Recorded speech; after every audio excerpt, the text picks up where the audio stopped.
Hi. Hi. ஜம்முன்னு 2 பேரும் விருந்துக்கு புறப்பட்டீங்க. ஆமா. எனக்கு ஒரு பெரிய டவுட்டு. இப்போ பொதுவாக ஓரளவுக்கு எழுத்தறிவு இருக்கிறவங்க எல்லாருமே ஹெல்த் கான்சியஸாக இருக்கிறாங்க. ஆரோக்கியமாக இருக்கணும்னு. அப்புறம் எல்லாரும் சொல்கிறாங்க ஸ்வீட்டை தவிர்க்கிறணும், எண்ணெய் பலகாரத்தை தவிர்க்கிறணும், அப்புறம் கலோரி வேல்யூ பார்த்து தான் சாப்பிடணும் அப்படிங்கிறாங்க. பெரிய டாக்டர்கள்லாம் சொல்கிறத பார்த்தா ஒரு 2 இட்லி சட்னி சாம்பார் சாப்பிட்டாலே ஒரு பிரேக்ஃபாஸ்ட்டுக்கு போதுங்கிறாங்க.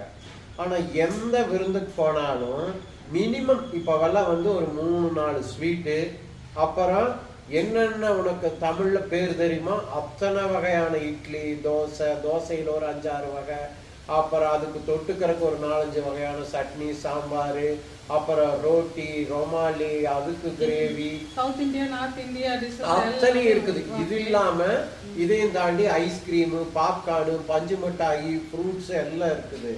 இது எப்படி அதுக்கு இதுக்கும் கான்ஃபிளிக்ட்? எனக்கு 2 விஷயம் தோணுது. ஒண்ணு, நீங்க செலக்டிவா உங்களுக்கு சாய்ஸஸ் ஆர்தா, அதுல நீங்க எது வேணுமோ அதை சூஸ் பண்ணி சாப்பிடுறது, அதுக்காக அத்தனை வெரைட்டி இருக்குதுன்னு நீங்க நினைச்சுக்கோங்க. ஒண்ணு. ரெண்டாவது பாத்தீங்கன்னா, என்னைக்காவது ஒரு நாளைக்கு விருந்து அப்படிங்கறதுனால எல்லாத்துலயுமே கொஞ்சம் கொஞ்சமா டேஸ்ட் பண்ணலாம். அவ எப்படி சார்ஜ் பண்றாங்கன்னா, கேட்டரரு ஒரு பிளேட் எடுத்தா எக்ஸாம்பிளுக்கு 1000 ரூபாய்னா நீ ஒரே ஒரு இட்லி மட்டும் சாப்பிட்டுட்டு போட்டேனால 1000 ரூபாய் போச்சுலாம். ஆமா. இது யார்கிட்ட இருந்து மாற்றம் பெறணும்? அது இல்ல, இத மக்கள் ரிவர்ஸ்லயே எடுத்துக்க. சப்போஸ் நம்ம ஒரு விருந்துக்கு போறோம், அவிய ஹெல்த் கான்சியஸா, உதாரணத்துக்கு சொல்றேன், இட்லி நல்லதா கெட்டதா அது செகண்டரி, வெறும் இட்லி சட்னி சாம்பார் இது மட்டும்தான் இருக்குது, சுகர் இல்லாம காபி டீ, என்னம்பா நம்மளே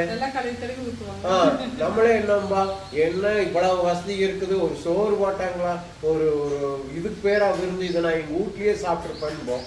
அப்புறம் இதுக்கு என்ன பண்றது? பண்ண முடியாது. உங்களுக்கு தெரிஞ்சா சொல்லுங்க. Okay, thank you.